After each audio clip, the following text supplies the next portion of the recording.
बच्चों, आज हम सब्जेक्ट साइंस कक्षा 10वीं किताब का चैप्टर नंबर 3 जेनेटिक्स के बारे में पढ़ेंगे। ये जेनेटिक्स चैप्टर बहुत ही इम्पोर्टेंट वेरी मुख्य है, क्योंकि ये जैसा चैप्टर है जो साइंस बायोलॉजी में हमेशा जुड़ा रहेगा।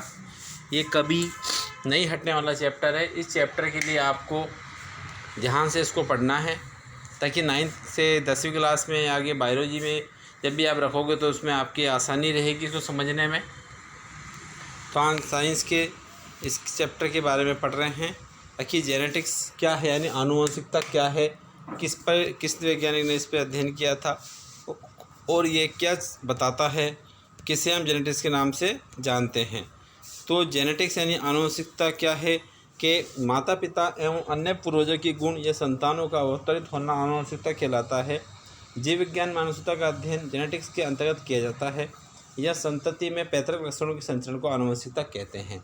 यानी कि अपन कह सकते हैं कि माता पिता में पाए जाने वाले वे लक्षण जो उनसे प्राप्त उनकी संतान में दिखाई दे, जैसे बालों का रंग, चेहरे का रंग, शरीर की लंबाई, रंग, रक्त समूह, ये सब एक प्रकार से आनुवंशिक लक्षण कहलाते हैं। यह पिता या माता की सोच जो है वो बच्चों में दिखाई देती है, वही कार्य करने का ढंग, वो भी आनुवंशिकता है।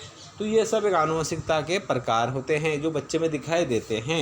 इसे हम हेरिडिटी के नाम से भी जानते हैं।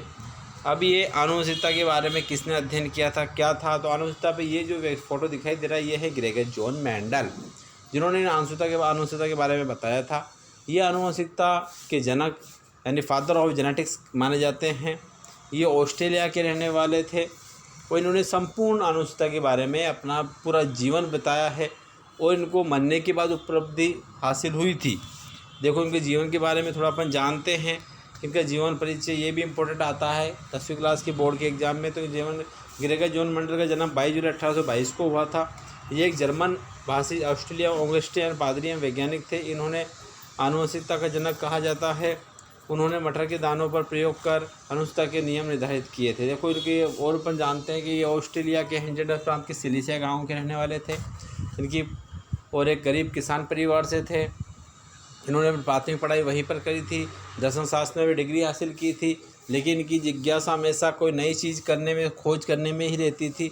इन्होंने बाद में पादरी के पद पर कार्य किया और वहीं पर मटर के पौधों पर इन्होंने रिसर्च करी। मटर के पौधे जो इस्तेमाल करे थे बच्चों, वो छोटे और बड़े पौधे थे।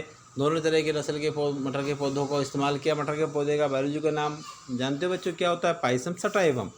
तो इस पौधे पर रिसर्च किया और रिसर्च करके 3 नियम प्रतिपादित किए जो आनुवंशिकता के नियम से जाने गए हैं। तथा वो बाद में उन्होंने अपने उस रिसर्च करके अपनी बुक को जमा करवा दी थी बून सोसाइटी में, और वहाँ बून सोसाइटी में ही इनकी ये इंतजार करते रहे कि इनकी रिसर्च का रिजल्ट आएगा, लेकिन वहाँ पर कोई रिजल्ट होने से पहले इनकी मृत्यु हो गई। और वहाँ पर 3 वैज्ञानिक, जर्मनी के कोलकोरेंस, ऑस्ट्रेलिया के वॉन शेरमार्क और हॉलैंड के हुंगोडी शेरमार्क, तीनों वैज्ञानिकों ने उस पर वापस रिसर्च करी और वो इनके बताए गए नियमों पर पहुँच गए थे। तो उन्होंने बाद में अपने कार्य के आधार पर इन वैज्ञानिकों को आनुवंशिकता का जनकदाता घोषित किया और इनको सफलता दिलाई। तो इनकी मृत्यु 1884 में हुई। उसके बाद इनको प्रसिद्धि हासिल हुई। इसीलिए ये एक ऐसे वैज्ञानिक है जो अपने रिजल्ट का इंतजार करते करते इस धरती पर से लुप्त हो गए और इनके मरने के बाद इनको अपने कार्य का सम्मान मिला।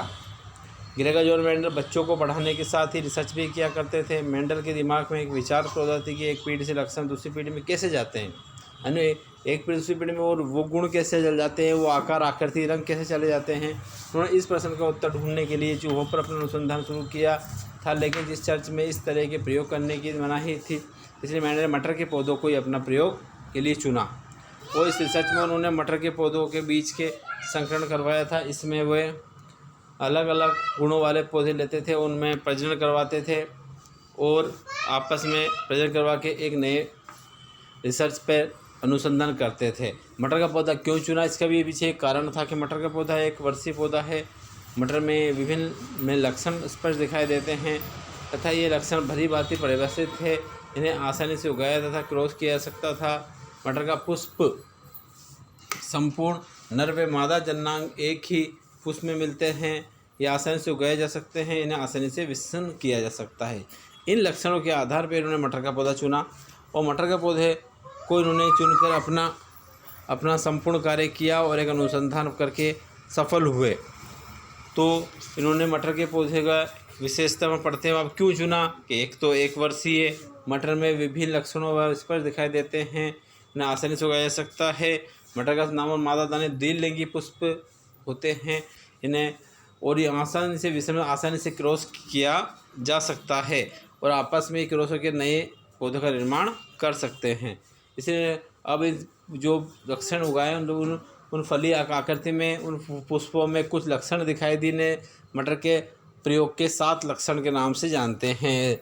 वो लक्षण क्या थे? पहला है बीज का आकार, जो फली में बीज बनता है उस बीज का आकार क्या है? गोल आकृति है, चिकनी बीज है या झुर्रियों वाला है, इसके आधार पर नियम दिया गया। दूसरा कारण था बीज पत्र का रंग, बीज के ऊपर जो रंग था वो पीला था क्या हरा था, फूल का रंग लाल था या सफ़ेद था, या फल का आकार चिकना था या सिकुड़ा हुआ है झुर्रियों से भरा हुआ था, फल का रंग हरा था कि पीला था, फूल की स्थिति बंद या सबसे दूर थी, पौधे की लंबाई या ऊंचाई लंबी या बोना, इन गुणों के आधार पर इन्होंने बीज को चुना मटर को। और आधार पर 3 नियम दिए, प्रभावितता का नियम, पृथक्करण का नियम और स्वतंत्र अपव्यूहन का नियम। प्रभावितता के नियम को हम 3:1 या 1:1 अनुपात के नाम से भी जानते हैं, पृथक्करण नियम। और तीसरा स्वतंत्र अपव्यूहन का नियम जो 9:3:1 = 16 अनुपात के नियम से भी जाना जाता है। ये नियम एक प्रकार से इनके द्वारा दिए गए हैं, इसलिए ये आगे सफल हुए हैं और अनुसंधान के जन्मदाता माने गए हैं। तो आगे अपन सेकंड पार्ट में पढ़ेंगे इसके आगे की डिटेल। बच्चों थैंक यू वेरी मच।